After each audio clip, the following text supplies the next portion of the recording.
Bienvenue à tous sur cette nouvelle vidéo. Ici, cette vidéo s'adresse à toutes les personnes qui souhaitent faire de la sous-location, lancer leur conciergerie. On va voir qu'il y a des coûts fixes, des coûts variables, combien ça coûte au final pour lancer son business de conciergerie au total. Donc on va commencer tout de suite.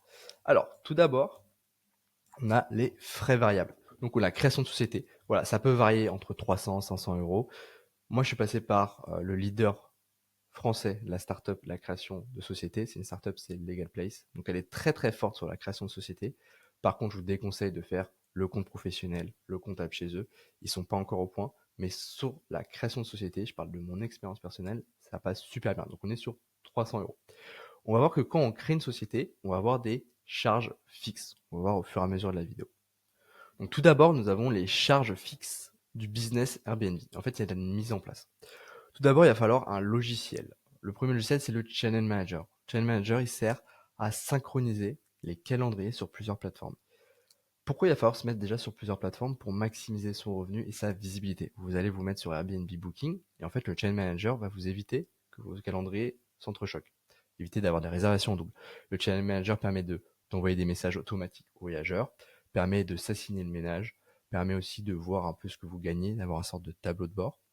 Et donc là, on est sur un prix en moyenne à 60 euros par mois et plus 7 euros par logement. Donc en fait, les prix sont dégressifs plus vous avez de logement. Ensuite, il va falloir un logiciel de tarif dynamique. Ici, c'est le revenu management. C'est en fait un outil qui est basé sur une IA qui va faire fluctuer vos prix en fonction de l'offre et la demande. Il va falloir effectivement au début la paramétrer, ça peut être un peu complexe, mais une fois qu'on l'a paramétré, on n'a plus rien à faire.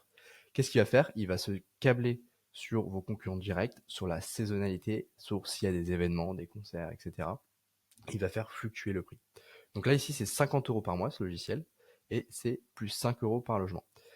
Pourquoi il faut un revenu management? On estime entre 15 à 20% de chiffre d'affaires en plus avec des tarifs dynamiques, des tarifs qui sont bien gérés. Donc c'est super important. Ensuite, on a la signature électronique. Ici, quand vous allez avoir des propriétaires, il va falloir avoir des contrats. Il va falloir que tout soit clair et explicite. Et c'est pour ça qu'il va falloir une signature électronique pour, aux yeux de la loi et au niveau de la conformité, que vous n'ayez pas de prise mentale, vous êtes sûr que c'est sécurisé. Ce que j'aime bien dans ce business-là, c'est que c'est un business où en fait, on est partenaire avec le propriétaire. Pourquoi? Parce qu'en fait, vous allez voir combien rapporte un logement Airbnb, mais en fait, on va être indexé sur la commission. Nous, on va prendre une commission par rapport au chiffre d'affaires hors frais de ménage. C'est important de le comprendre. Et en fin de compte, plus le propriétaire, plus le logement en fait va faire de chiffre d'affaires, plus nous on va gagner.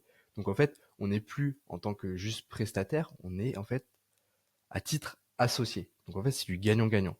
Plus le logement fait de chiffre d'affaires, plus le propriétaire gagne, plus nous on gagne. C'est pour ça que j'aime beaucoup ce business parce qu'on n'est pas en fait des personnes, juste des prestataires ou c'est juste un échange de valeur. Là, on est carrément associé.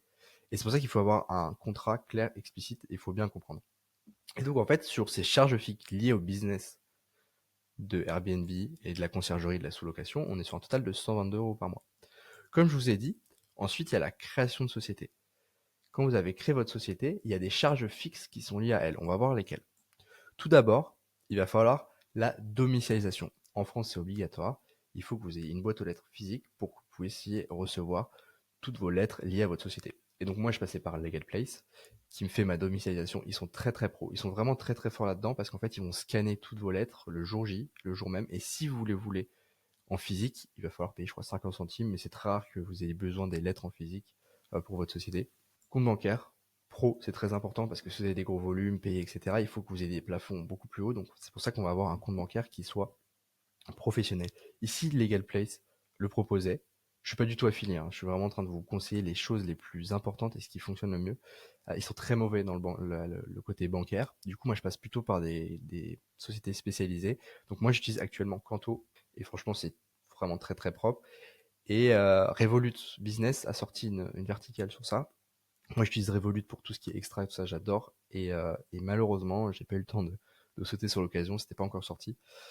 Ils ont sorti Revolut Business, qui a, qui a l'air vraiment excellent. Donc là, on est sur 15 euros par mois. Ensuite, il va falloir vous assurer. Comme toutes les sociétés, il va falloir vous assurer. Vous n'êtes pas obligé de vous assurer à des montants exorbitants. Même si le propriétaire a assuré ses logements, vous allez avoir des intermédiaires, vous allez avoir des prestataires qui vont faire des allées-venues dans les logements, notamment pour le ménage, le réassort. Vous n'êtes pas à l'abri que cette personne-là glisse dans l'escalier ou glisse sur une flaque d'eau et elle vous accuse, c'est possible. À ce moment-là, il va falloir une assurance. C'est très rare, hein, c'est des cas extrêmes, il faut toujours s'assurer. Le risque zéro n'existe pas. Moi, j'ai pris une assurance assez basique, mais au moins je suis assuré, je suis à 13 euros par mois. Et ensuite, pour toute la société, comme d'hab, il va falloir un comptable. Donc là, vous pouvez passer par des startups qui va se permettre de réduire le prix. Et pour ce que vous avez à faire, vous allez avoir 3 lignes sur vos factures. C'est suffisant, donc moi je passe par Indie. Encore une fois, je suis pas affilié. Je suis vraiment là pour vous donner un maximum de valeur et ce qui fonctionne le mieux. Donc en fait, on est sur 108 euros total, avec du coup la charge fixe, les charges fixes liées au business Airbnb et liées à la société. Donc on est à 300 euros par mois. Ce qui est très important de comprendre, c'est que plus vous allez avoir de logements, plus vos coûts seront lissés et réduits par rapport à vos gains. Donc en fait, il y a une sorte d'inertie. Dans tous les business, ce qu'il faut comprendre, c'est qu'il y a une grosse inertie au niveau du budget, au niveau de l'énergie, au niveau des résultats. Et c'est là où en fait 99% des gens ils abandonnent. C'est là où il faut s'accrocher. Il y a aussi une inertie d'argent à prendre en compte. Et en fait, là, on se dit, ah, c'est pas mal, c'est cher, quoi, 300 euros par mois et tout, de charges fixes tous les mois. Mais surtout, ce qu'on va comprendre, vous allez voir au fur et à mesure de la vidéo, on va voir combien rapporte un logement. Et en fait, vous allez pouvoir estimer. Et en fait, vous allez voir que ces coûts vont être réduits assez drastiquement en fonction du nombre de logements que vous allez prendre en gestion. Restez bien jusqu'au bout de la vidéo. Ensuite, on va voir un truc que j'aime beaucoup et que les gens n'en parlent très peu. C'est une charge variable, pour le coup, qui est liée au business Airbnb. C'est le BFR, le besoin de fonds de roulement. Vous allez devoir payer vos prestataires de ménage, faire du réassort, peut-être avoir un bricoleur, et peut-être que ça arrive au cours du mois et que vous n'avez pas encore reçu les revenus du propriétaire qui va vous payer à la fin du mois. Donc il va falloir avancer cette trésorerie. On fait de l'avance de trésorerie. Et donc vous allez payer vos prestataires de ménage, votre réassort, peut-être des imprévus, et ensuite le propriétaire va vous payer. Donc c'est pour ça qu'il faut avoir du cash à avancer pour pouvoir en fait éviter de stopper, je dirais, la machine et le business. Il faut que tout fonctionne en continu et donc pour éviter d'avoir ces frictions, il faut avoir un fonds de roulement. Je voulais calculer pour vous.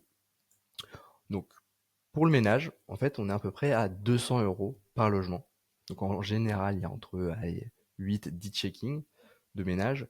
Donc c'est des prestataires de ménage. Ensuite, il y a du réassort, donc capsule à café, papier toilette, etc. Tous les produits d'entretien. Donc on est à 50 euros par mois par logement. Ensuite, il peut y avoir en fait des imprévus bricoleurs. Donc ici, vous le payez au taux horaire. Donc, il faudra effectivement le recruter en amont. Et j'ai mis en moyenne 100 euros par mois par logement. Je suis assez large. En général, on a des imprévus une fois tous les 3 mois. C'est possible qu'on ait une fois tous les mois, mais on est vraiment sur... voilà, j'essaie de lisser au mieux. Donc en fait, on a un total de BFR de 350 euros par logement par mois. Ici, à vous de voir si vous souhaitez avoir 1, 2 ou 3 mois d'avance de BFR. L'idéal, c'est 3 mois. Mais ici, j'ai mis 1 mois, c'est suffisant. Pour comprendre le business de sous-location, ici, tous ces frais sont payés par le locataire et reversés par le propriétaire. Le ménage, c'est les locataires qui payent. Le réassort, c'est aussi les locataires qui payent. Mais ça, du coup, on va le glisser dans le ménage. En fait, pour que ce soit un peu des frais invisibles pour eux. Et en fait, quand ils réservent, bah, ils ont ces fameux frais de ménage. Et tout ça, à la fin du mois, c'est reversé par le propriétaire. Le but, c'est que le propriétaire soit déchargé mentalement. Mettez-vous à la place de l'investisseur. Il n'a pas le temps. Il n'a pas envie d'avoir plein d'intermédiaires, une charge mentale. Il veut pas que ce soit chronophage. Donc, ce qu'il va devoir faire, c'est juste, vous êtes le seul intermédiaire, un virement par mois, et basta, il n'entend plus parler. Donc, le but, c'est qu'il gagne plus d'argent avec vous, et qu'en plus, qu'il y ait moins de prise mentale. Et c'est pour ça que quand on touche une commission, c'est hors frais de ménage et hors réassort. Donc, en fait, on va toucher 20% du revenu net que va toucher le propriétaire. Et pour tout ce qui est imprévu, pareil, vous allez faire l'avance de trésorerie, c'est vous qui allez payer, mais le propriétaire, pour le coup, va vous rembourser. Et c'est pas les locataires qui payent, c'est un imprévu. Et une fois qu'on a ça, on se dit, mais du coup, combien ça rapporte le business de conciergerie? On va voir combien ça rapporte. Mais avant ça, si vous êtes des personnes qui souhaitent se lancer sur le business de sous-location, conciergerie, et que par exemple vous êtes des personnes qui partent de zéro, qui se disent bon bah c'est peut-être un business à faire, on va voir combien ça rapporte. N'hésitez pas à prendre dans la description pour le lien du mapping à rejoindre notre communauté School. Ça permet de rejoindre toutes les personnes qui sont dans ce business-là. C'est gratuit. Et en plus, vous allez pouvoir télécharger le mapping. Vous allez avoir un support. Ça vous évitera de tout réécrire, etc. Donc là, maintenant, on va voir combien rapporte le business de conciergerie. Tout d'abord, il va falloir se fixer un objectif. Ici, par exemple, un objectif qui peut être assez pertinent, c'est 3 000 € par mois. Ici, vous êtes dans le top 10 des Français qui gagnent le plus. Donc, je pense que c'est un objectif qui est plutôt pas mal. Ici, donc, on est sur un prix moyen pour un logement de 300 € par mois, hors taxe. Ici, sur 20% de commission hors taxe par logement. C'est-à-dire qu'en fait, le propriétaire va payer 24% et vous allez toucher 20% parce qu'il y a la TVA reversée. Et donc, on est sur un prix moyen de 300 € par mois par logement. Il y en a qui vous disent que c'est 500 €, 600 €. Non, non, non. C'est en net, on est sur 300 €. Ça peut être 250, 300 €. Tout dépend du type du logement. Si vous avez une villa, bah là, c'est royal. Parce que là, du coup, vous êtes sur des prix qui sont beaucoup plus, on peut peut-être avoisiner les 800 € parce qu'on est sur des types de logements qui sont beaucoup plus impressionnants. Mais là, je parle pour un T2 basique classique, on est sur 300 € par mois. Par contre, si vous commencez à aller sur des logements atypiques, des love rooms, là, on peut monter à 500 € par mois, 600 € par mois. Et des villas entre 800 et 1000 € par mois. Mais on va prendre le truc classique qui est répandu, c'est le studio, le T2. Donc là, on fait le calcul assez simple. 3000 divisé par 300, on est sur 10 logements. Donc en fait, il vous faut 10 logements pour gagner 3000 € par mois. Et pour couvrir ces fameux frais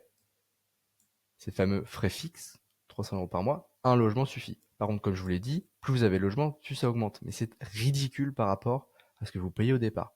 Donc allez, 2 logements et vous êtes déjà en net sur les charges fixes. 10 logements, concrètement, en combien de temps on peut les avoir? Je pense qu'entre 3 et 4 mois, on peut avoir 10 logements avec nos méthodes, nos processus. C'est pour ça qu'en fait, le but de cette chaîne YouTube, c'est vous donner un maximum de valeur gratuitement et que vous puissiez lancer votre business de conciergerie. Donc voilà, j'estime moi entre 90 jours à 120 jours pour réussir à avoir 10 logements. Parce qu'en fait, une fois que vous en avez 1, 2, 3, rien ne vous empêche de répliquer les méthodes, de passer sur des immeubles de rapport, de prendre des villas. Et je vous assure qu'après, c'est parti. Et donc, on va voir combien au final ça coûte de lancer son business de conciergerie. Voilà. Donc, en fait, total de frais variables. Donc là, ici, c'est la création de la société qu'il va falloir créer au début. Je vous dis, ça peut varier entre 300 et 500, mais si vous passez par Legal Play, c'est 300 €. Total de charges fixes. On voit qu'il y a des frais qui sont liés à la société et des frais qui sont liés au business de Airbnb. Donc, on est à 300 € par mois. Et le BFR, pour un mois de sécurisation, on est à 350 € par logement. Donc, en fait, on est sur, si vous voulez lancer votre business de conciergerie, donc pour moins de 1000 €, vous pouvez lancer votre business de conciergerie. Donc c'est vraiment abordable pour pas mal de monde. Voilà. En tout cas, j'espère que vous avez apprécié cette vidéo. Si vous souhaitez avoir le mapping, il y a un lien dans la description pour rejoindre notre communauté sur la conciergerie et la sous-location. Merci beaucoup pour votre attention.